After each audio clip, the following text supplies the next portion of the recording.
Ivoiriennes, Ivoiriens, mes chers compatriotes, chers amis de la Côte d'Ivoire, je suis particulièrement heureux de m'adresser à vous à l'occasion de la célébration du 64e anniversaire de l'indépendance de notre beau pays.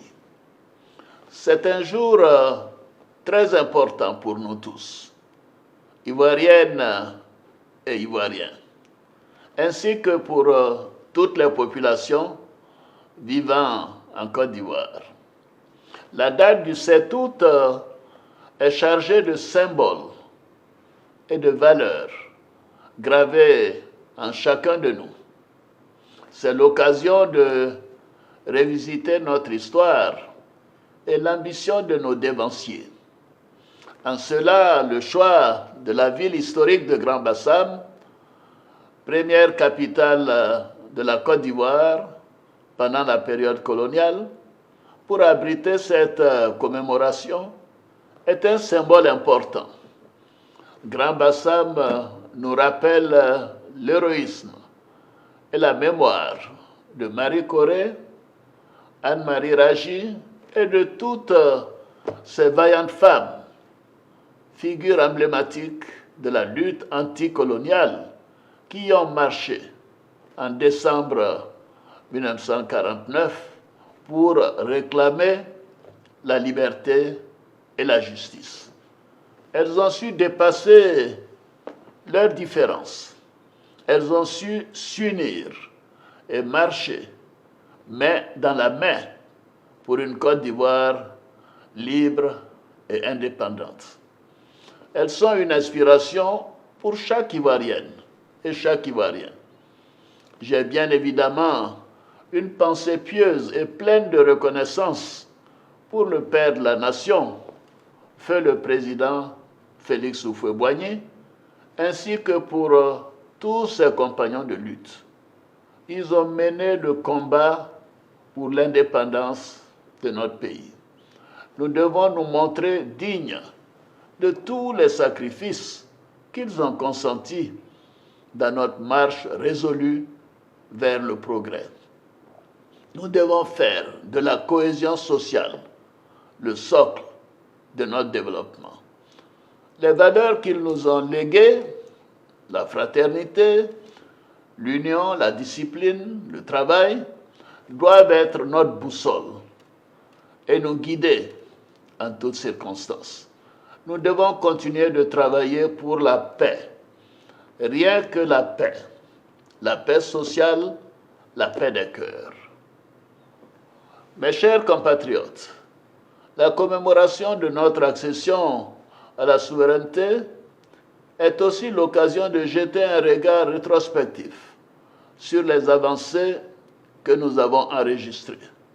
C'est également l'opportunité de mieux apprécier les défis actuels et les enjeux futurs. Lors de mon discours sur l'état de la nation, devant le Parlement réuni en congrès le 18 juin dernier, j'ai largement présenté les principaux acquis de notre gouvernance au cours de ces dernières années et les défis auxquels nous devons faire face. Sans revenir sur tous les progrès enregistrés sur le plan économique et social, je voudrais surtout rappeler que notre ambition demeure l'amélioration du quotidien et des conditions de vie de tous nos concitoyens. Les performances économiques que nous enregistrons doivent profiter à tous.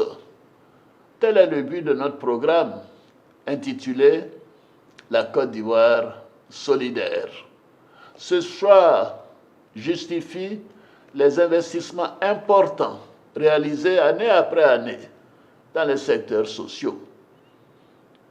Mes chers compatriotes, nous sommes sur la bonne voie. Nos politiques macroéconomiques, nos réformes sectorielles et nos instruments de lutte contre la pauvreté ont montré leur pertinence et leur efficacité. Je suis heureux des progrès enregistrés en matière de capital humain, deuxième pilier du Plan national de développement 2021-2025. Qu'il s'agisse d'indicateurs sociaux ou de développement, nous avons enregistré des progrès significatifs grâce aux nombreux projets et réformes mis en œuvre dans les secteurs de la santé, de l'éducation, de l'enseignement technique et de la formation professionnelle, ainsi que de la nutrition. Ainsi, au niveau de l'éducation, de l'enseignement supérieur, de l'enseignement technique et de la formation professionnelle, nous travaillons à mieux préparer nos enfants et notre jeunesse aux défis du monde moderne et à leur insertion socio-professionnelle. J'encourage le gouvernement à poursuivre et à accélérer ses efforts pour que le programme jeunesse produise encore plus d'impact et plus de résultats tangibles. Nous devons offrir davantage d'opportunités pour l'expression du talent et du génie créatif de nos jeunes. Au niveau de la santé, dans le cadre de la mise en œuvre du programme hospitalier qui vise à renforcer les infrastructures, les services et le personnel de santé, nous travaillons à offrir aux populations des centres de santé de référence dans toutes les régions. Ce maillage resserré des infrastructures sanitaires sur le territoire national concourt à l'extension de l'offre de soins de la couverture maladie universelle en vue de garantir à nos populations des soins de santé de qualité à moindre coût. Le rythme de progression de l'enrôlement de nos populations à la CMU est encourageant. Cependant, nous devons poursuivre nos efforts pour que cet instrument de solidarité nationale, puisse bénéficier à un plus grand nombre de personnes. Dans ce contexte, notre politique de décentralisation sera poursuivie et renforcée par une meilleure prise en charge des priorités locales. S'agissant de la lutte contre la vie chère, j'entends les préoccupations de nos compatriotes. Malgré les mesures que nous avons prises, à savoir l'augmentation du SMIC, les revalorisations importantes des salaires des fonctionnaires et agents de l'État, les subventions des prix des produits de première nécessité, la subvention des prix de l'électricité et du carburant, le déploiement des filets sociaux à travers le pays, les attentes demeurent importantes. Nous continuerons nos efforts pour accroître l'offre de la production, notamment des produits vivriers, améliorer la chaîne logistique et la mise sur le marché de produits transformés localement. Je demande donc au Premier ministre, chef du gouvernement, de poursuivre les efforts et d'accélérer la mise en œuvre des projets dans le cadre d'un plan réactualisé pour plus d'efficacité dans la lutte contre la vie chère, à laquelle le monde entier, et en particulier les pays africains, font face avec acuité. Dans l'intervalle, et s'agissant du cas particulier de nos vaillants retraités qui ont tant donné à la nation, j'ai décidé de les accompagner davantage en instituant le 1er septembre de chaque année une prime spéciale correspondant au tiers de leur pension mensuelle. Les dispositions seront prises pour que nos retraités des secteurs publics et privés bénéficient dès ce mois de septembre 2024 de cette nouvelle prime. c'est-à-dire dans quelques semaines. S'agissant du monde rural, nous veillons à poursuivre l'application rigoureuse de notre politique de commercialisation des produits d'exportation en vue de préserver nos producteurs des effets de l'instabilité des cours des matières premières.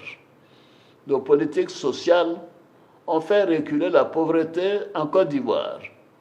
Cependant, nous restons conscients des efforts complémentaires à fournir. Et c'est pourquoi nous demeurons engagés à construire une solidarité toujours plus grande pour le plus grand nombre.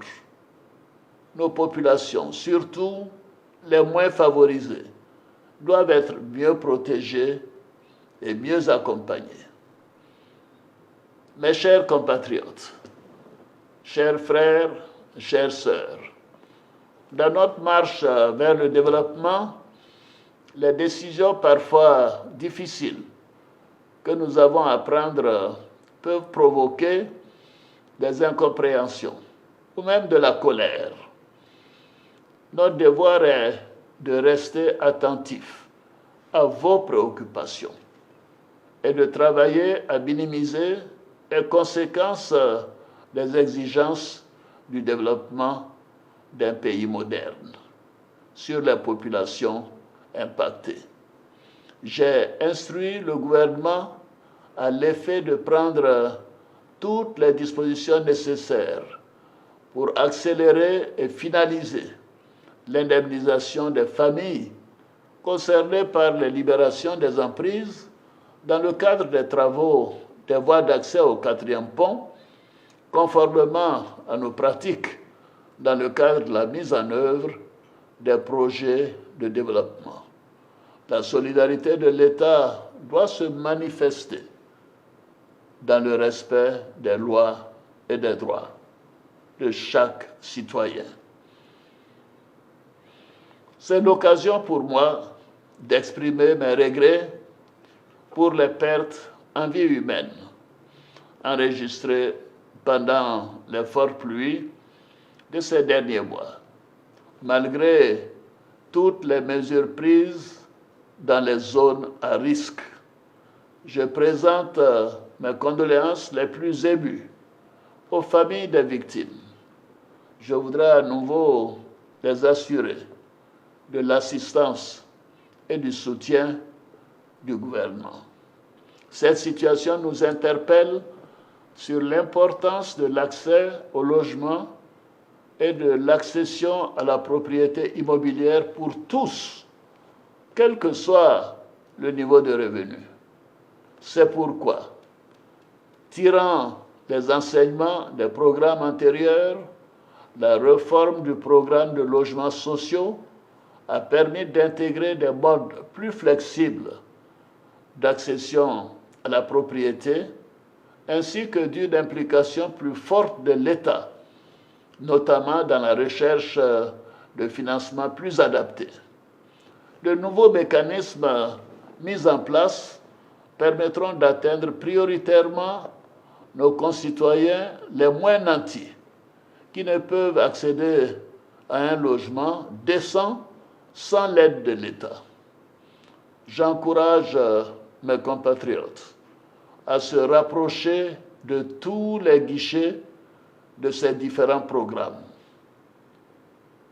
Mes chers compatriotes, la commémoration de l'indépendance de notre pays est l'occasion de célébrer et de rendre hommage aux forces vives de la nation, nos vaillants producteurs et travailleurs, nos femmes courageuses, notre jeunesse active, notre dynamique secteur privé.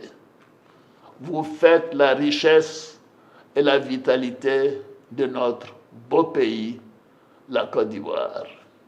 Bravo et merci à chacune et à chacun de vous.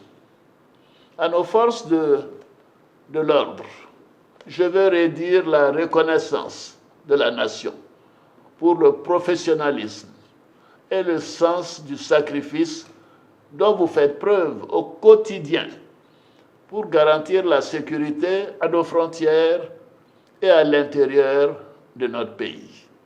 Vous êtes le rempart qui protège notre oasis de paix et de développement. Pour ma part, mon engagement en faveur de la paix, la sécurité et la cohésion sociale ne faiblira jamais. Dans la droite ligne de l'héritage du président Félix Houphouët-Boigny, la Côte d'Ivoire doit demeurer une terre de paix, d'hospitalité et de sécurité pour toutes ses filles et ses fils, ainsi que pour tous ses habitants. La commémoration de l'indépendance est également l'occasion du pardon. C'est pourquoi, au niveau de la justice, conformément à l'article 66 de la Constitution, j'ai signé un décret accordant la grâce présidentielle à environ 2400 détenus de droit commun, condamnés pour des infractions mineures. Mes chers compatriotes, la commémoration de l'indépendance de notre pays ravive aussi en chacun de nous les valeurs fondamentales de notre belle nation: l'union, la discipline et le travail. Elle nous invite au rassemblement autour de ces valeurs qui fondent notre idéal commun d'une société solidaire et prospère. J'invite donc toutes les populations de Grand Bassam, des villes et des villages environnants au grand défilé sur l'autoroute de l'Est. Venons célébrer la grandeur de notre beau pays à travers le magnifique défilé de nos forces de défense et de sécurité, ainsi que de notre jeunesse, notamment ceux issus des écoles et lycées d'excellence de notre pays. Bonne fête de l'indépendance à toutes et à tous. Vive la République, vive la Côte d'Ivoire, que Dieu bénisse notre beau pays.